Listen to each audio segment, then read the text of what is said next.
What up, man? How you doing? What's good, bro? How you? We here, man. I'm blessed. I'm blessed. How you doing, man? Man, no complaints. Appreciate you taking the time out to talk with me. This is the Making Plays convo. And really, we're just going to be talking about all the dope plays that you've been making. But I always like to ask, how are you and your people doing? Man, we doing all right. I ain't gonna lie. Everything has affected us in a positive and negative way. You know what I'm saying? But we take the good with the bad, and we striving every day, man. So that's just the honest truth. And nobody's okay. Everybody's dealing with it. Just make sure we maintain and manage everything correctly. So that's what we're just trying to do the best way possible. It's a good approach, my brother. Well, you've been making plays for a minute. I was saying before we got on together, you're a very talented singer, producer, songwriter. Obviously, 2020 has been a roller coaster of a year. But what were you working on before things kind of started shutting down? I was working on a mixtape. 2020 kind of messed me up already because my DJ, he's like a brother to me. He passed. I'm sorry to hear that, bro. Say it again. I'm sorry to hear that, man. Yo, thank you, Rob. Appreciate it. It's all good. Again, it's part of life, but that happened the same day Kobe died. So me and him was working on a mixtape. I ended up dropping it, but it just put a hold in a lot of things. Like I said, he a big part of my music, even me picking what BPM I create a record because he on the radio every day. You know what I'm saying? So you got to think about I call him every day. We working on just sonically what I need to be doing, Yeah. what's working in the market that he's at. And again, he traveled and toured with me, so it was like it was a big hit for me. You heard me, but at the end of the day, like just shaking back is the biggest thing. Is just conquering that giant. You know what I'm saying? So that's what I was working on. I ended up releasing it though, but now I'm working on a new EP. I'm gonna drop in October. So right now I'm dropping a record every 3 weeks, man. Just really just giving my fans some new music, man, consistently right now. Makes sense, brother. Again, sorry for your loss. How have you adjusted to everything? Like, what does a typical day look like now? A typical day right now, man. A lot of times you wake up crying. You know what I'm saying? You wake up messed up, man. But shaking back and getting to work every day is still work. You still wake up want to feel accomplished and making sure like how I like to do. I like to wake up and pray and make sure before I grab my phone, I like at least teach myself something. If I read something for 30 minutes or listen to something or watch a video, whatever that is. So I'm big on like educating yourself, so I feel like it's nobody's responsibility but yours.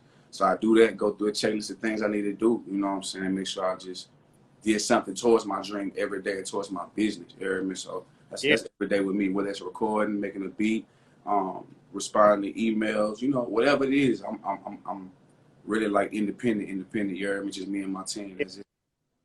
You talked about self-education. What's something that you've learned in the past 30 days or this past year as far as that you didn't know before? Because you said you look up stuff or you're trying to educate yourself and learn something new every day. Yeah, I've been educating myself on intellectual properties lately and like real estate investments. So I'm taking a class as to be a real estate investor right now. I'm on part 2 of that. And I learned, like I said, about intellectual properties, like just trademarking and different things of that nature. Because I'm opening up different businesses in different industries, so I want to know what I'm getting into. Because music does give you opportunity to build leverage. You know what I'm saying? To open up doors in other areas. So instead of just like just jumping in there because I got the bag to do it, I still want to be educated and be at least great in that too. You know what I'm saying? Smart. Yeah. A lot of people need to take note of that.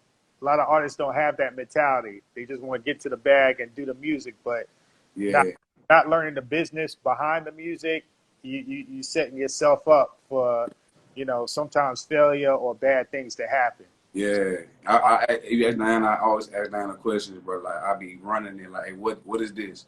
Looking it up with her, fact checking. Like I want to learn, I want to know. You know what I'm saying? I don't like to be just so dependent that you know what I'm saying. You just on the island by yourself, with everybody busy or anything happen. You know what I'm saying? It's just not even like a bad thing. It's literally just to know. Nah, that makes sense, bro. So what got you into music in the beginning? When did it all start for you? It started in Louisiana playing the instrument. I mean, as a kid, we all watched Michael Jackson, like Whitney Houston, all those icons on TV. Like I used to watch like Jamie Foxx and all that. So I always used to want to be an entertainer as a kid. But like when I was young, I picked up the drums, you know what I'm saying, and started playing the drums first and transitioned to the piano. Because Louisiana's part of the culture to be in a band, you heard me? So I started playing the instruments after that. It was over with. So, I was playing by ear, man, and excuse my parents. they actually invested in me and got me this Triton keyboard a long time ago, man. And after that, it was over. I learned how to record. That's one thing about me. Like, if you put something in front of me, I'm gonna figure out how to use it. Like, I'm gonna figure out like how to, you know, work it to the best of his ability. You know what I'm saying? I'm a nerd, slick. Like, I got buku laptops, just everything. I'm not just like, you know what I'm saying? I just ain't no nigga just recording at the studio type. Like, I'm literally like engineering all that. Shout out to my engineer too, though. You hear me? But again, that's part of not being just, you know what I'm saying? Right. You know, everybody. But that's really how I started, bro. Like, again, it's something I was born into because I just picked that stuff up literally by ear. I didn't know how to read music. I wanted to go get in bands so I could learn how to read music because I can play anything I heard. Wow, that's amazing, bro. So let's keep on talking about that. Like as far as your creative process when you make a song, because you dropped a nice song the other week, that Colombian Dope. Yeah. You know, I gotta ask you, who's the young lady that's on it, Marissa? Yeah, Marissa. That's family, bro. She from Atlanta. She used to back in K Camp days, she was part of the Slumlord movement he had. Yeah. I had produced her record Rules. That I produced that record for her, which was her first single, and pretty much helped develop her as an artist early on back in that time. And she got a great situation and all that. So during that time, working with her, working with Camp, man, I just wanted to revisit that record that we did a long time ago, and just like, you know, it ain't doing this no good letting stuff sit on the computer, you hear me? So like I said, I love the record then. I don't know why it didn't come out, so you know, I wanted to put it out. So that's one of the records I put out because again, it adds towards what I'm doing right now. You know, so I got an EP dropping in October. You know, so it's a lot of love making music. Yeah. So yeah, I want to ask you, what is your creative process like when you're making a song? Do you have the concept in your head first, and then you like look for the track, or do you like listen to tracks and then come up with the concept? It's different sometimes. It's like how I look at it. Music is a moment, so it's however it comes to me at the moment. Like pause. Like I seen MTV Cribs when Outkast and them had a studio in their shower, but I understand that now is because you come up with melodies while you're in the shower. You know what I'm saying? The one reason why Drake is who he is today is because he understands melody. You know what I'm saying? And I heard that from Diddy. Diddy saying that. So understanding that is a lot of times that's how I create records is I have a melody first in my head and I go make the loop. You know what I'm saying? I'll make the beat. And then that beat, whatever that feel like, determines what I put on that record. Because certain beats might feel like it's time to have sex. Some beats might feel like it's time to go to the strip club. Some beats might feel like it's time to go to church. Some beats, you feel what I'm saying? So like, it just all depends what the track is needed. And then that's what I try to deliver on there. So I listen for a feeling, but sometimes I already have a whole hook in my head. And then I go put it in my voice memo, and then I go make the beat for that. So sometimes I adjust to the vocals that I already have because it comes to me. I'm like, oh yeah, this jamming. Okay, put it in my phone. I'm playing that. Then I'm making a loop to that. Put it over here, and I'm on Pro Tools, and I made the record. You know what I'm saying? So that's how I like to operate. Just put it like this. I don't like to procrastinate. If it comes to me instantly, I'm documenting it so I can create, basically. Smart. So I like the Silent Night song that you did because when you first see the title and being that you put it out around Christmas time, you think it's either a remake or a rendition of the classic Silent Night. But then when you listen to it, it's totally different. It's also love-making type music and stuff. Yeah. How'd you come up with that concept? Because I thought that was very creative. I appreciate it, man. Look, I ain't gonna lie, I was in here, bro. By the way, I'm putting out a Christmas EP this year. Because that's another thing me and my DJ was working on. He used to be like, always put out a Christmas song, put out a Christmas song. So I was like, you right, bro. So that's why I put out the 2 records, because I had an EP dropping. But anyways, I came up with that because I was listening to, I Googled what's the biggest classic records that's Christmas songs. Right. I Googled that from many different search engines just so I can have an understanding like what comes up the most, because anybody can create a list. You know what I'm saying? So I just did my research, and Silent Night was one of the records. So I was like, how can I flip that? You hear me? So I was on the piano, and I was just playing a loop. You hear me? And it was that same loop. And I was like, Silent Night, holding you. Oh, this hard. And I just made the beat. You know, I threw them 808s and then it was over with. So that's just how I recording it. You know what I'm saying? So that's how I came up with it. Literally, it's a moment. Like, I get loaded, bro, and I just literally like to create. It's the most fun part for me, though, too. You heard me? Like, it's making a song. That's why I be showing my girl. I be like, baby, like, you know, it was a time, like, where Pro Tools wasn't modified, where you had to copy and paste this, literally, like, cut this tape and, like, because my dog Big Fruit, we create together so much. He showed me this, and I was like, that's crazy. So now I can create with a laptop and a computer and this other PC, make a beat, record it right here, and be playing it in my car in like 2 hours. Damn. And it Amazing. can be out to the world tomorrow, though, honestly, because you can upload it on TuneCore DistroKid, kid. Like, Yeah, it's over with. technology. It's a good time to be an independent artist right now because it's like you can really control your own fate and put out music at the rate that you want to put it out. Yeah.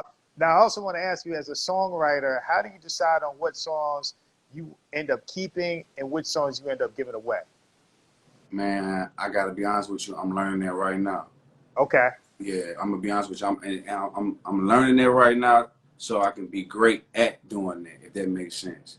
You Okay. know, watching these versus battles, it Right. made me think some things. You know what I'm saying? Because honestly, um, for me being a songwriter and a producer, you can't be selfish and feel like you need to write every song you do. You know Right. what I'm saying? Because that almost can kind of limit you too. You know what I'm saying? So to be an icon, I like to work with other writers and other producers who are like-minded. You know what I'm saying? Like if you can do it yourself, your dream too small. That's kind of like one of the principles I live by. Because like the best movies I've seen, some of the best albums out is 12, 15 songwriters, 15 producers on there. They had a writers camp, just like they had a focus group, like they had, you know what I'm saying? So that's just how I like to rock, man. Just like to be great. So that's how I'm coming with it. Like, you know. Man, that's a good approach, bro. I always like to ask that question to different songwriters and singers Yeah, because I know that could be challenging sometimes because you'd be like, damn, exactly. that's a great song, but I know so and so would really, really. Mm-hmm. So Mm-hmm. that's what's up, bro, man. Right. I also want to salute you. I've seen you've been active as far as marching and protesting against racial and social injustice. What Thank do you you. think we need to do as far as our part to affect change or continue to do to affect change? Because Uh, it's so much on so many levels that, that needs to be changed. So what do you feel we should be doing right now? I feel like we should continue to play the game how we playing it because it's actually working. And when I say, not even necessarily play the game because I know it's something serious, but like Right. I look at the fact that these people really only care about what directly affects them, and that's money. Mm-hmm. You know what I'm saying? I hate to say it because that's the whole reason why we in this predicament. You know, everything's about the economy. You understand what I'm saying? Power is about the economy. You hear me? So with that being said, man, we definitely, need to vote on a local level. So anybody who's a part of racism, they racist are not using their power correctly, we need to vote them out. Get Yeah. people in position that's white or black, that's for the people. You hear me? And that's how we move forward with the district attorneys, with the judge, with the police chief, with your mayor. You know what I'm saying? It started there, then it spread. So as fast as we got change going from, the internet, because at the end of the day, like it's good and bad to come with everything, but with the internet, one thing they can't stop is communicating with real time. You know what I'm saying? So we can put little teams together. Like we got so many celebrities and artists and put teams together like, hey, everybody in Louisiana, this is who y'all need to talk to. Everybody in Georgia, this is who you feel what I'm saying? Appoint people, everybody go on a local level, and it's just going to continue to spread. That's what's going on, is just communication. You know what I'm saying? Everybody be on the same team about what's going on with the same agenda.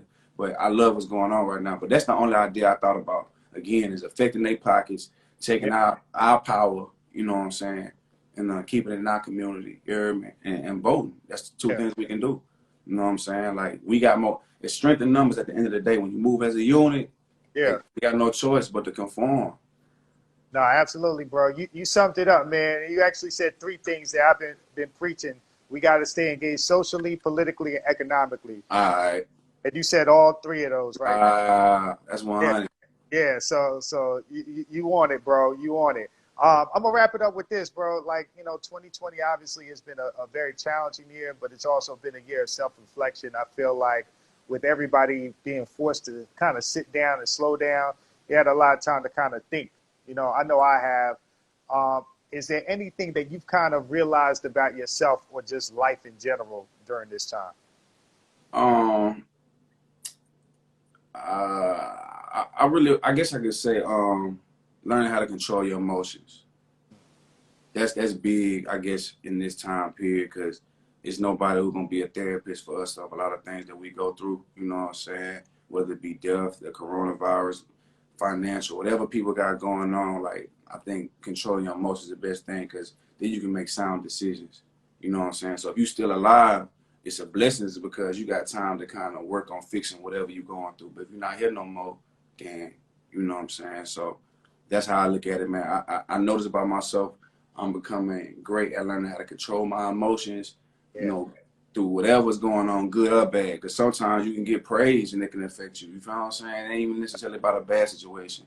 It might be knock off your pivot regardless. You hear me? So that's what I'm on. So I appreciate my team. I appreciate you, you know what I'm saying, allowing me to, you know what I'm saying, share this platform with you. You hear me? So yeah, that's what I'm doing, man. I appreciate you taking the time to speak with me, man. This has been a great conversation. You know, I mean, you're a very talented artist and songwriter, but you're also very enlightened too, man. So I think that's equally important, especially in this time that we're in. Yeah. And people are looking for leaders and voices and stuff like that. So, I mean, you have the right mindset, brother, and the right Oh, man. So, thank you, bro. I appreciate it. Ups to you, bro. So, like, once things open up and we get the Pandora ATL office back open again, man, make sure you come through so we can chop it up in person. Oh, definitely, definitely, man. I appreciate the invite. I'm gonna definitely be there. Trust me, I'll be on time, punctual. I love it. Much success for you, man. Be safe. Right. Thank you, bro. Much love, bro. Take care. All right.